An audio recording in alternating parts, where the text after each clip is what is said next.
आप देख रहे हैं इंडिया टाउन न्यूज और मैं मौजूद हूं अभी सरगुजा जिले में और हमारे साथ है छत्तीसगढ़ के पूर्व उप मुख्यमंत्री और सरगुजा के महाराजा साहब। हम इनसे सीधे तौर पर बात करेंगे और जानेंगे कि लोकसभा में क्या तैयारी चल रही है और किस प्रकार से रणनीति चल रही है। जी, सबसे पहले महाराज जी, आपका इंडिया टाउन न्यूज में स्वागत है। लोकसभा चुनाव को लेकर के किस प्रकार की तैयारी चल रही है? अपने साथियों से मुलाकात, उन लोगों को जवाबदारियां सौंपना, बैठकें लेना। अभी तीनों जिलों की लोकसभा क्षेत्र के जो राजस्व जिले हैं, इनकी कार्यकर्ताओं की बैठक ले रहे हैं, पोलिंग बूथ लेवल के साथियों की बैठक ले रहे हैं। कल सरगुजा जिले की थी, आज सूरजपुर जिले की बैठक लेने जा रहे हैं। 14 तारीख को बलरामपुर जिले की बैठक है साथियों के साथ, और 15 तारीख को नामांकन है। इस दरमियान जो जोन के हमारे प्रभारी हैं, कुछ ब्लॉकों में जाके लोगों से मिलना, ये क्रम भी जारी रहे। जी महाराज जी, कांग्रेस यहाँ पर से एक भी सीट नहीं लाएगी। जिस प्रकार विधानसभा चुनाव में 14 की 14 विधानसभा सीट सरगुजा से हारी, क्या कारण था? और अभी लोकसभा चुनाव में किस प्रकार से तैयारी रहेगी? कारण कई हो सकते हैं। भाजपा को गरूर लगता है, बहुत हो गया है। एक घमंड जिसको कहते हैं, सफलता का भी घमंड कभी कभी सर चढ़ के बोलने लगता है, और वो भूल जाते हैं कि पूरे देश में एक समय कुछ ही साल पहले आया था कि जब उनके केवल 2 सांसद थे।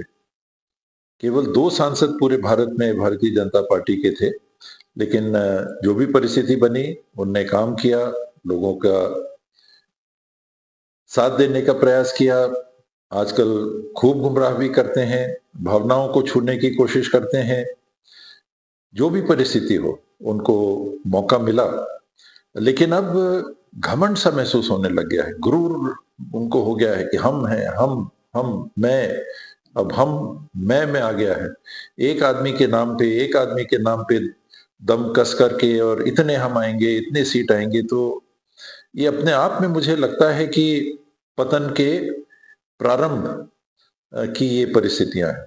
कोई भी प्रजातंत्र में घमंड और गुरूर के साथ जीत के रह नहीं सकेगा। महतारी वंदन योजना भाजपा ने लेके आया है और कहती है कि कांग्रेस ने जो नारी न्याय योजना लेकर आई है, भाजपा की नकल कर दी है। तो क्या कितना असर रहेगा जो नारी न्याय योजना लेकर के आए हैं कांग्रेस की घोषणा पत्र में? मैंने पहले ही बोला कि झूठ बोलना तो भाजपा से सीखिए। वो कह रहे हैं कि कांग्रेस उनकी नकल कर रही है, जबकि प्रियंका जी मध्य प्रदेश में चुनाव के पहले गई थी और उन्होंने 5 गारंटियों की घोषणा की। उसमें एक गारंटी महिलाओं को एक राशि उपलब्ध कराने की थी, और उनके कहने के बाद शिवराज सिंह चौहान जी ने मध्य प्रदेश में उसकी नकल की। सरकार रहते हुए लगता है थोड़ी जल्दी हो गई प्रियंका जी को, आचार संहिता लगने देना था, फिर गारंटी की घोषणा करनी थी। इनको मौका नहीं मिलता, इनकी सोच ही उस दिशा में नहीं थी, लेकिन उन्होंने नकल किया और उसको लागू कर दिया, और वहां उसके परिणाम आए। और वो ये भी जानते हुए लोगों को गुमराह करके बताने की कोशिश कर रहे हैं कि उनने इस योजना को कहीं से खोज के लाया। उनके चुनाव के पहले, 1 साल पहले हिमाचल प्रदेश में चुनाव हो चुके थे, वहां ये लागू हो चुका था। उनके चुनाव के पहले कर्नाटक के चुनाव हो चुके थे, वहां लागू हो चुका था।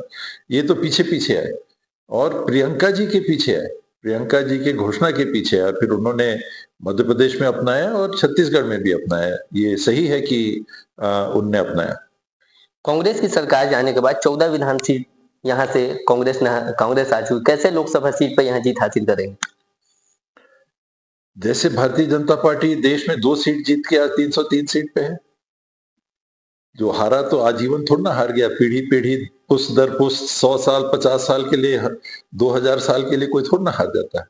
आज कोई पीछे है, कल कोई दूसरा पीछे हो जाएगा, कोई दूसरा आगे हो जाएगा। तो ये कोई एक लाइन नहीं होती है कि ऐसा बढ़ गया तो अब बड़े रहोगे। राजा महाराजा चक्रवर्ती थे, आज कहाँ है? बड़े बड़े राजा महाराजा थे, बड़े बड़े बादशाह थे। दुनिया भर में, देश की ही बात नहीं है, दुनिया भर में अंग्रेजों का साम्राज्य था, जहां कभी सूरज नहीं डूबता था। आज क्या है? घमंड हो गया है। भारतीय जनता पार्टी के शीर्ष स्तर के नेतृत्व में घमंड झलकने लगा है कि मैं और मैं बिल्कुल इस बात को लेके चलता हूं जीवन में कि ऐसी भावना पतन के शुरुआत की परिस्थिति होती है। तो इस बार सरगुजा में कांग्रेस जीतने की तैयारी देख रही है।